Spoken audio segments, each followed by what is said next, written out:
join you at this time. As you know, no matter what you do, where you go, what you think, what you say, might be a dark, stormy night, might be a beautiful, sunshiny day. Regardless, you and the Father are one. He is forever with you. And as you go through your journey in life, in your world, many times you feel alone, many times you feel unhappy, wondering what to do, how to do it. Turn with them. The Father has all the answers you need. He will guide you, direct you, help you, and keep you. And in your world, as things are progressing, it seems more and more natural and reasonable to turn to the Father, to trust in Him, to love Him. Because your world is becoming more and more unsettled, uncertain. Conditions will not be improving that much. There are going to be many around you to try to convince you everything's going to be peaches and cream, a bed of roses. They're going to try to tell you that there is nothing to worry about, nothing to be afraid of, nothing to wonder about. And some of that is true.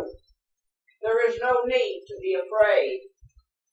There is no need for fear of any kind, because you only fear itself. You don't fear other things, you fear fear. And the Father teaches you trust in Him, love Him, and let Him take care of you. There is no fear. There is no hatred. There's nothing but love, kindness, and good for each of His children. So as you embrace the Father and His love, as you begin to know and understand who you are, what you are, and why you are here, you'll realize without the Father you'd be nobody, go nowhere, and do nothing. And many times in your world, everybody has the idea. They're so busy running around, patting themselves on their back for their ingenious ideas, for their brilliant brainstorms, and for all wonderful things they thought of, that made or did. And yet, very few give any credit to the Father. Very few give any credit to their forces and loved ones here in our world that are guiding them, directing them, and helping them. The technology in your world would not have gotten to this point if it would not be for the forces in our world that work with each and every one. It is the same with doctors, scientists, automation, whatever the case may be.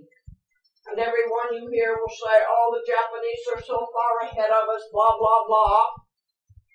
And yet, each individual has the same opportunity, the same ability. But how many want to apply themselves? How many want to study that hard? How many want to work that hard? Therein lies the key.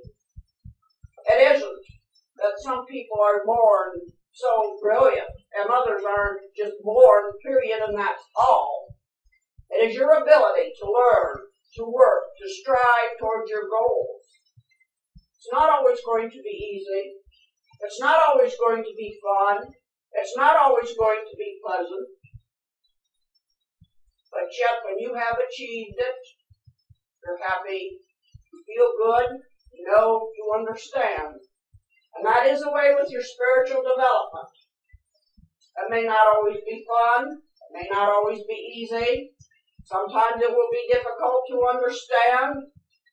But when you take the first step and reach out to the Father and say, here I am, take my hand, guide me, lead me, and love me, you have already taken a mighty big step, so to speak. And once you begin that journey, and as you follow your path, follow the light, you will know and understand that you're a divine child of God. All that you need will be given unto you in its own time, because people in your world get impatient, and you figure, well, you want this, you want that. Why can't you have it when you want it? Why don't you get it when you think you should? And that is because the Father has for each of His children a divine plan. And when that time is right for this happening or this event, and it comes about, there it is. And when it is time for this good or that good, or whatever the case may be, then it shall be so. It's not because you want it to. It's not because what you demand, but it is God's will. It is God's plan for you, and only God and all those over here know and understand what is best for you. But many times you use your free will, so something that would have been quite nice for you turned out very good. You went the other way, made the wrong decision, you changed it. So then you have disappointment, sadness, whatever the case may be. Then you say, why me? So as you learn, as you develop spiritually, you will know and understand. In order for you to find your good, to know love, to know happiness, you will begin to follow God's laws. You'll begin to understand what God has meant for each of you to do. And as you do, you will begin to find the happiness, peace, and love you are seeking. That may not always be without in your world, but within yourself. It is like standing in a room looking out the window and watch it rain. Once you know what you have within you, once you know your spiritual self, and you and the Father communicate, it'll be like standing in a nice, bright room, looking out, watching raindrops fall, because you can't go within. See the love and the beauty and the peace. All around you, there's noise, disturbances, troubles, whatever the case may be. And that is what the Father meant when He says heaven. When you find heaven, that is when you go within your own temple and love and communicate with the Father. You know and understand you're a child of God, you're a spiritual being. And therein dwells your happiness, your peace, your love. Not down the street in some building, not on a TV or radio with somebody standing there talking for 2 hours. And not somebody standing and promising you this and promising you that. Because you see, we make no promises. There's only one individual that can promise you, and that is God. There's only one individual that can make these promises come true, and that is you. There is no such thing that is, oh, it's so-and-so's fault. Oh, that person over there, they did all this to me and caused me all this trouble. It's all their fault. No, it is not.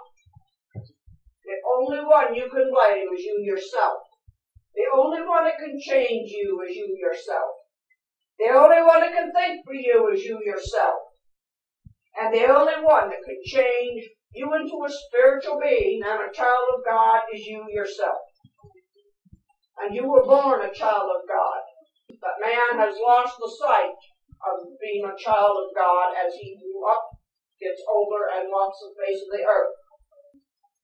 So all these things that you so desire, all these things you wish to know, all these things you wonder about, there is one way and one way only to receive them, and that is to turn within.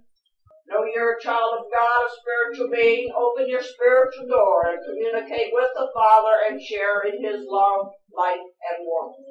And as you do that, you will not want to leave your spiritual path. You will not want to shut your door on your spirituality.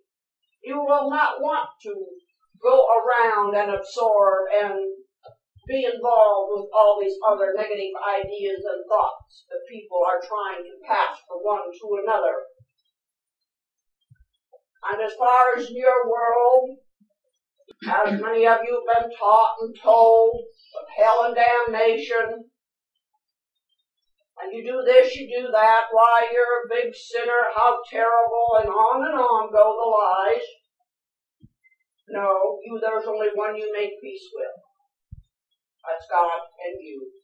There's only one that you're accountable to. That's God, your Father. There's only one you have to explain to. That's God, your Father. And regardless of what you may or may not do, it is between you and the Father and no one else. And so as you begin to understand your spiritual self, your spirituality, As you begin to move closer to the Father and understand you are His child, life will become easier. Knowledge will be much greater that's given to you. The feeling of love and peace will automatically flow through you without any effort on your part. And all this is rewards of your spiritual development. So you have much to gain and nothing to lose. So perhaps you don't take this job because it doesn't suit you at this time. You've lost nothing. Because down the road there will be something much, much better. Financially, spiritually, and more rewarding than perhaps what you just passed up. Because opportunity knocks more than once. And when you knock on your spiritual door, you have the greatest opportunity you will ever receive, here and now and hereafter, because that knowledge you take with you beyond the grave into our world through eternity. So know and understand that you are a spiritual being, that is your divine birthright, and you can never, never say, I'm not spiritual. You can never say, I won't be a spiritualist. You can never say, I don't believe in any of that. Because when you step through the door into our world, it may be a year, it may be 2,000 years, but you will acknowledge you are a spiritual child of God. It can never be denied. Thank you. God bless you.